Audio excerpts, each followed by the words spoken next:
What's going on, guys? It's Groove back again with another video. Now, most people don't subscribe to YouTube channels, let alone new ones that are just starting up. But if you could just go ahead and hit that like on your way in or on your way out, that would greatly help me. So yeah, here we are with another video on Meditations by Marcus Aurelius. A little backstory on Marcus Aurelius before we jump into this next book. So he was born in 121 AD. Which is within the last 2,000 years. The reason why I love reading about history is because people always lump people like him in with like Socrates or Plato. When Socrates and Plato and Homer, all of these people were hundreds and hundreds of years before he even came up. But he was still inspired by all of these people. As he went through his life, he became emperor of Rome in the later half of his life. And he was actually a co-emperor of Rome during that time. And during that time that he was ruling, Rome was thriving. Everybody loved him. They called him the philosopher emperor.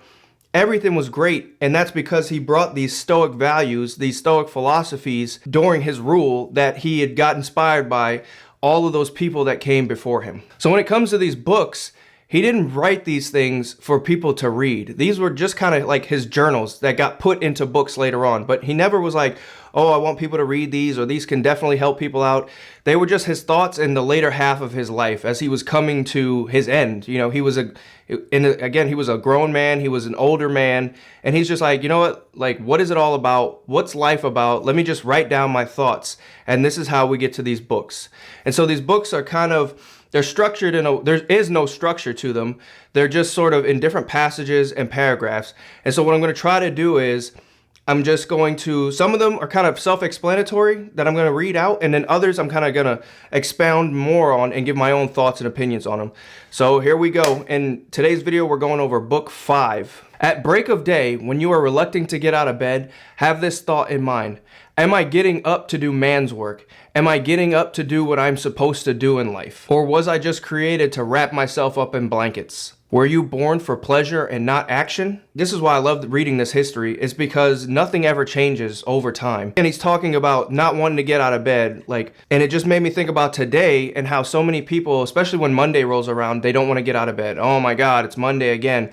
They don't spring out of bed like they do on a Saturday or a Sunday. If you're not doing that, you need to work towards that. If you're not doing something that you love to get up every day, if you're not springing out of bed every day to go chase your purpose or, do something of meaning, then you kind of need to think about that, Don't just get up to go do a job that's meaningless. And if you are doing that to just pay bills, figure out a way how you can work towards doing something that you're supposed to do, that you love to do. That way, it doesn't matter what day it is.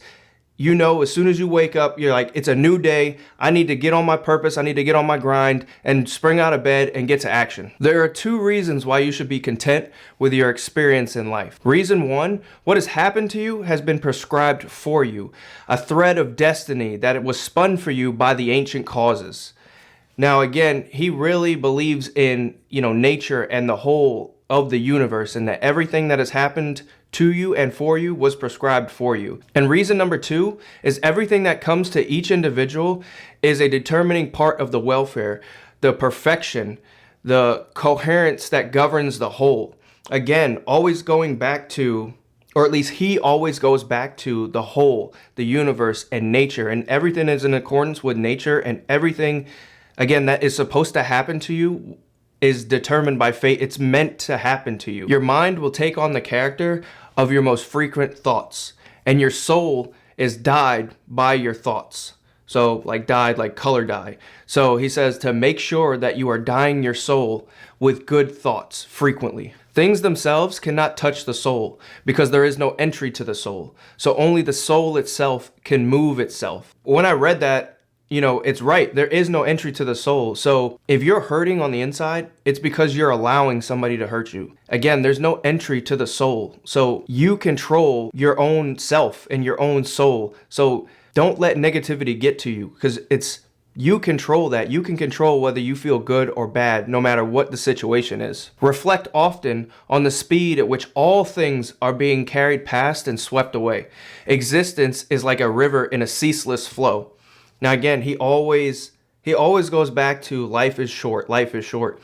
And so many people are just wasting their life away. We only have one of these things, and most people are just wasting it. They're just sitting around doing nothing, not trying to experience life or try to level their character up. We don't know what happens after this. Life is short, you know, but by the time you realize it, you're going to be an old person and you're going to be like, man, where did the time go? I didn't really do much with my life. There was things I wanted to accomplish. And so he's saying, again, always keep in mind how short life is.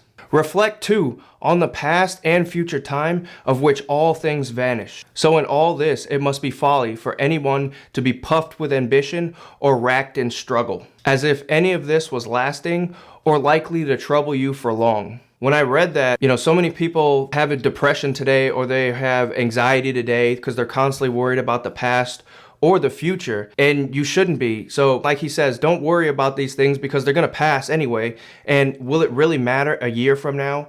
Or, you know, you're constantly focusing on something that happened in the past, like it's done and over with now. So it's like, okay, it was done, like let's move on, let's stop worrying about it. Or even the future. So many people are like, oh, I don't know what's gonna happen.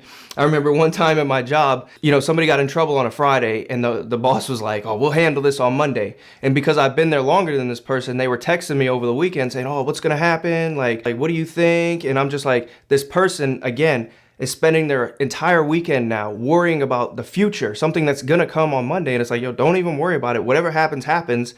You know, deal with it when the time comes. But now, you've just wasted your entire weekend, 48 hours, worrying about the future. And then again, with this situation, is it even gonna matter in a year from now? Like, you're not even gonna be worried about it. So he talks about how to, or why you should focus on not spending so much time worrying about the past or the future in life. Think of the whole existence of which you are the tiniest part of. You have been granted this brief and fleeting moment in time. Think of destiny. What fraction of that are you? People really don't understand how short your life is. And right now we're living in the greatest time in history. Like, people are living until 80, 90 years old. It wasn't like that 100 years ago. And again, even still, the earth is millions and millions of years old, and there will be thousands and millions of years after you. Like, you just have this short period of existence on this planet right now. And again, you should always keep that in mind about no matter what you're doing in life or whatever struggles you're going through, like, you'll get through them. And, you know, again, we only have this short period of time. So you should try to make the best of it and try to make your life as best you can. The sovereign part of your soul must stay immune to any current of the flesh, whether smooth or troubled. You should always make sure your soul keeps its independence. These affections of the soul, whether smooth or troubled, always transmit to the mind. And you should keep your mind free of judgment from either of these, whether good or bad. And this one got me as well. And like he says, keep your soul immune, whether good or bad. Because again, if you're killing it in life, this can, again, get transmitted to your brain, which now brings arrogance in life. Or if you're not doing so well, again, that same thing, that troubled soul can get transmitted to the mind. And so now that brings depression, anxiety, you feel sad all the time. You need to keep your soul immune from both passages, good or bad. It doesn't matter. Just keep your soul immune to both of them. Now, of course, we should all be trying to live a good, righteous life, you know, doing right by people. But again, no matter what happens to you in life,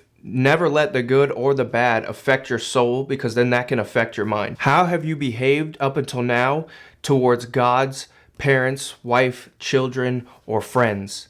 Has your principle been to say no evil and do no evil? Remind yourself up until now what you have been through, what you have had the strength to endure, that your life story is fully told and service complete. Always be kind to the unkind. Again, he's talking to himself. He's not really, you know, he's not saying this for other people to read, but he's talking to himself. And it really made me think about how you kind of have two people in this world. You have, let's just say you grew up with alcoholic parents. And so one kid ends up growing up to be an alcoholic. And the other person says, oh, because my parents were alcoholics, I'm never going to drink again. Look at everything you've endured in life. Always try to be kind. Always say no evil, do no evil.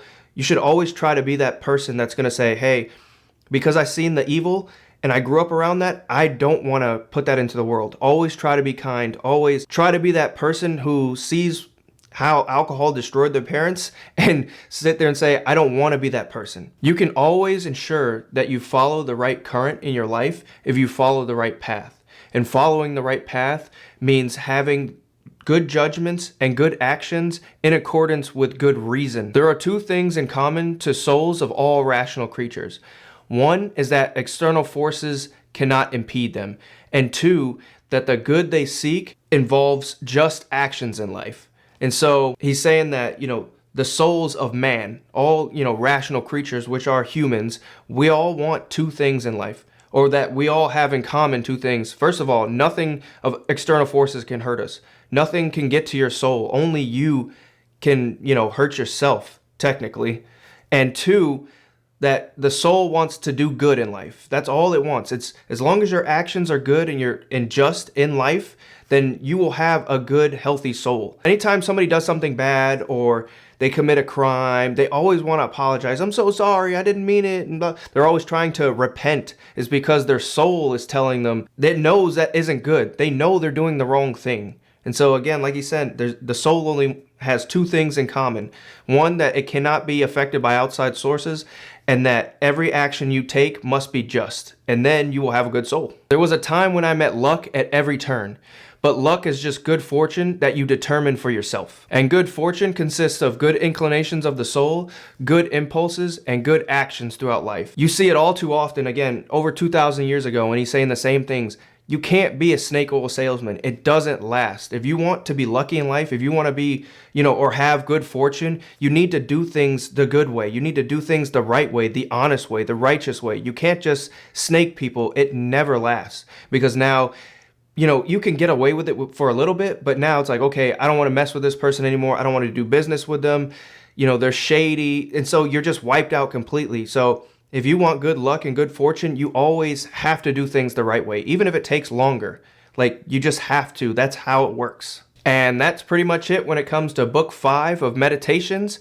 Go ahead and hit a like and subscribe if you haven't already, and catch you guys in that next one. Peace.